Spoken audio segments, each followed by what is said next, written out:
Hey, what's up, everybody? Bryan here from Xact IT Solutions, bringing you another edition of Guess Who Got Hacked and Breached this week.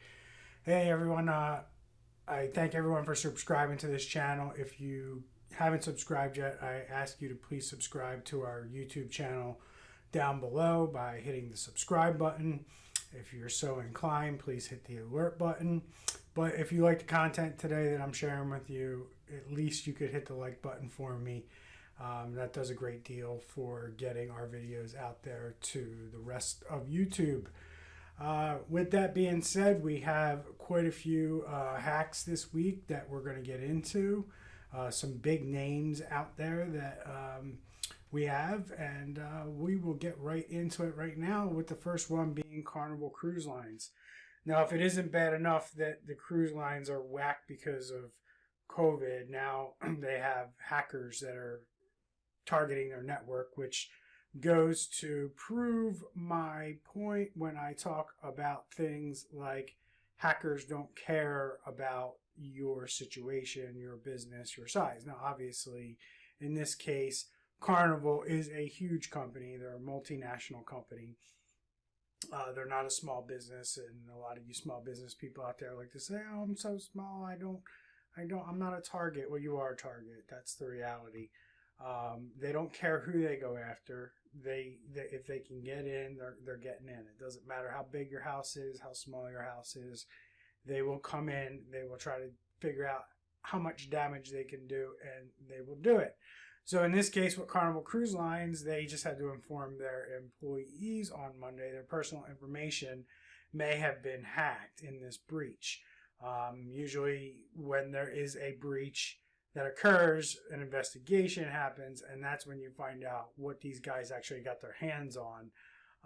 When these hacks first happen, that information really isn't out there, but this hack's been about a little over a week old at this point and is one of the main things that they found out is employee information was accessed. It said one of the cruise brands detected ransomware over the weekend that accessed an encrypted portion of its information technology system. The company said it had notified law enforcement, and a spokesperson declined to say which cruise brand was attacked as the company investigation is in the early stage. So it says, it goes on, the Miami-based company is the largest cruise company in the world with 9 cruise brands, including Carnival Cruise Line, Princess Cruise, and Holland America Line. Hack comes as the company is trying to begin cruising again in Europe after 5 months of canceled cruises among the COVID-19 pandemic. And this isn't the first time that Carnival has been hacked. Last year, personal information of hundreds of employees and passengers from Princess Cruises and Holland America Line was compromised through a phishing attack. Hackers accessed names, social security numbers, passport numbers, and credit card information. So this just goes to show you that, if you're not taking the cybersecurity in your business seriously, you're going to eventually get attacked. It's just they haven't knocked on your door yet, or they haven't tried to break in your house. Even more so, we got this article here on Dark Reading where they have said that Carnival is in its second compromise this year. There are companies out there that can monitor network traffic, and this company, Prevalion, is a security vendor that tracks command and control activity across the internet, and they discovered that there was command and control activity happening on Carnival's network, and they were likely compromised from at least February through early June. So that's the earmark of what we're seeing with these organized criminal hackers, is that they are laying low on networks for a long period of time to gather as much information, gather as much data as possible, so they can then use that fact that they now have this data in their possession to further blackmail the company and get more money from them. Another hack I want to talk about this week is UCSF, the University of California in San Francisco. They paid 1.14 million Bitcoin to ransomware attackers in June to recover encrypted files, despite having at least one deal in place providing it with data protection. However, Blockchain Files understands the university did not apply the vendor's product to the affected system's files. So I wanted to bring this one to your attention because this is very interesting. We come across this all the time in our business where we will be brought in to do an assessment for a business to either comply with a contract or some regulation they must adhere to, or we get brought in just to double check that their MSP is doing what they're saying that they're supposed to be doing. And in many cases, we find computers that don't have basic antivirus or endpoint protection installed on the system, which, is sort of your first line of defense for ransomware. If that's on there and that has the ability to detect ransomware activity, like quickly encrypting a lot of files, this endpoint protection can stop that. And clearly, the university had it or had a contract for it, but IT people failed to install it. And that is way more common than you think out there in the world. We run into it all the time. You get as a CEO, you might get a false sense of security that you bought this software, but did your IT people actually put it in place properly and configure it properly? And who's testing it, who's making sure it works, and who's making sure it's on every single system in your business. A lot of times you're going to want to have a third party come in and just check that if you have your own internal IT staff, or even if you work with an MSP, if they're not providing you with this information proactively, then you might want to have somebody else come in and just take a double look at what they're doing. So I wanted to point this UCSF ransomware attack out because it's a big number. It's 1.14 million that they paid to get their systems back online, and the reason they had to pay it is because their IT people didn't put software on that they purchased, and management and higher ups felt or thought that software was in place, so they didn't realize they had this risk in their business. And this is very common, like I said, and you want to make sure that you're not doing this in your business. Learn from these mistakes at other companies. I say this all the time. Use these videos that I create. Use this information to make sure you're not doing these things in your own business, and you're going to be okay. So let's jump into Konica Minolta, the big software company or technology company. They were down for over a week when they got hit with ransomware at the end of July. On July 30th, 2020, customers reported that Konica Minolta's product supply and support website was inaccessible, displaying a message which said that the portal was down and being fixed. The website was out of action for nearly a week, and customers took social media to say that they could not get a straight answer from the company regarding the nature of the outage. And quite frankly, I talk about this all the time in my videos. Number one, as a business owner, you got to think, can I afford to operate for 1 week without having my stuff? What will that impact in my business? How will that impact my customers? These are all things that you need to consider when you're looking at things like how long I can be down for. You may think on the surface that you could be down for a week and it wouldn't be a problem on your business.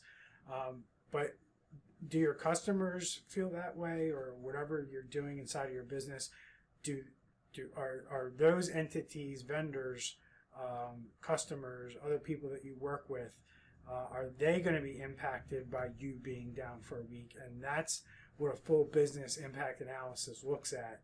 All the things that could happen if you don't have access to a certain system or a certain set of data within your business. So the other piece of this is what we can learn from this attack on Konica Minolta is transparency. When you are breached, the best rule of thumb is to make sure you have the right representation in place in terms of insurance and legal matters, and be transparent with your customers and why they cannot transact business with you under normal circumstances, and let them know at least that you've had some type of ransomware attack and that you're working towards a resolution, or what the status of the situation is, because people depend on you. The people depend on your business for their businesses, for their income, for their paychecks, and it's completely unfair. It's completely unfair to any business or entity that you work with to not know what's going on, or to at least know when can we expect to resume normal operations with you. Being tight-lipped and not sharing information is never a good way to handle a breach. Obviously, you don't want to go out there and release information that's going to make the breach worse, but you definitely want to be upfront with customers and have a PR firm, or have a PR system in place and a communication system in place for when a breach occurs. This is all planning that should be done ahead of time, because you don't want to be figuring this out in the middle of a breach. Everyone in your company should know who they need to contact and who is authorized to speak upon a breach. Other things that we've seen in other companies when breaches like this happen is employees aren't aware that they aren't allowed to talk about this stuff, and then they go start talking about things on social media, and then people pick up on that chatter and start to draw conclusions about what happened. We saw that very recently with the Garmin breach, when the way they handled it, and they weren't very forthcoming, and the Twitter breach was the same way. They weren't very forthcoming with information, and more information was garnered from social media posts by the employees of the companies than came direct from an official source of the company. So a few things we can learn there with the Konica Minolta breach. Another good breach here is Blackbaud, who is a nonprofit company. They work with a lot of nonprofits. A lot of these nonprofits are healthcare organizations that fall under HIPAA. Blackbaud had a ransomware attack. There was a very large data breach, and then they, the donors to the Northern Light Health Foundation and other entities had their data stolen. So essentially they had a business associate agreement in place with this entity. They were hacked, and they had to disclose this, but now the information of this hospital is out there on the dark web because of a breach of a third-party provider. So this is important from a business perspective, because you need to make sure that the people that you're working with are doing the right thing around security, especially if you're in a regulated industry. If you have to follow HIPAA, if you have to follow any of the financial regulations out there, if you're a government contractor and you're subject to CMMC, you are going to have to make sure that your vendors are also operating in a secure manner and treating your data in the same way that you would treat your data, especially if you're under these regulations.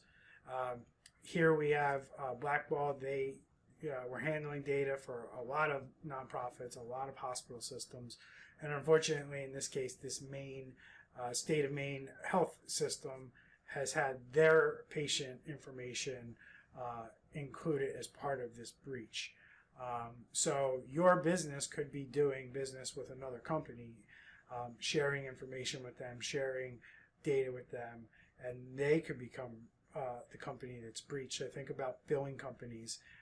When you're passing them financial and health record information, if you're an ambulance squad, or if you're a doctor and you're passing this billing company information about your patients, they need to protect that data. And if they don't and they get breached, you have to kind of deal with that problem too, because they're your patients, and it was through your office that now their information is for sale on the criminal side of the internet, aka the dark web. So these are all things that people need to start thinking about when it comes to cybersecurity and all the aspects of it that I've covered in all these different breaches. I've given you examples of 4 very distinct things that you need to focus on inside of your business. So this is a very dynamic and complex thing, cybersecurity. You have to work with an expert who knows all the different things that you have to look at in order for your business to remain secure. So we're going to go into the final one. Jack Daniels, the big liquor manufacturer, was ransomware. Their parent company, Brown-Forman Corp., which is a manufacturer of alcoholic beverages, including Jack Daniels and Finlandia Vodka, said it was hit by a cyber attack in which some information, including employee data, may have been impacted. The company is based in Louisville, Kentucky, said in a statement it was able to prevent its systems from being encrypted, which is normally caused by ransomware attacks. That's great, and we've heard that a few times in a few different articles, that they believe that they've stopped the ransomware attack, which means they probably, unlike the University of California, they probably had some software in place and some backups in place where they were able to recover and not get ransomware or pay the ransom. But here's the issue for Jack Daniels. It doesn't matter that they didn't get the ransomware, because the hackers were on the network for a very long time before they tried to deploy the ransomware. So Jack Daniels is saying we thwarted the attack, but in reality, the hackers are basically saying that we stole the data. We already have the data, and we're going to release it on the criminal side of the internet. And that's the issue that this company is now faced with. The other issue is that they PO'd the hackers. They didn't do a very good job at negotiating with these people when the information initially broke. The hackers reached out to the company directly, and the company, from reports, ignored them, and the hack was disclosed through an anonymous message that was sent to Bloomberg, Bloomberg, the newspaper. And right here, in this instance, a message sent anonymously to Bloomberg claimed to have hacked Brown-Forman and compromised its internal network. The alleged hackers said that they copied 1 terabyte of confidential data and promised to share it online. That'll be shared on the dark web. And the website named by the attackers goes to a page that lists victims of another ransomware which emerged in 2019 and has spread across the globe, according to McAfee. Also known as Revel, the ransomware code is maintained by one group of people and distributed by affiliates, a model known as ransomware as a service, McAfee said. And here's the kicker, the interesting line. An attempt at dialogue with the company did not bring any results, the alleged hacker said. So the company didn't want to play ball with the hackers, which, you can understand, but sometimes that's a really bad idea, especially if they're planning on releasing the information that they stole. On the surface, this looked like a typical ransomware attack, but it appears that this was a hijacking of data from the systems. We'll find out in the near future. So, this article was written, did Jack Daniels thwart a ransomware attack or not? Yeah, they could have thwarted the initial attack of ransomware, but it doesn't matter, because you can see that there's screenshots published on darknet sites that the alleged data is stolen. So the data is out there, and the breach has happened.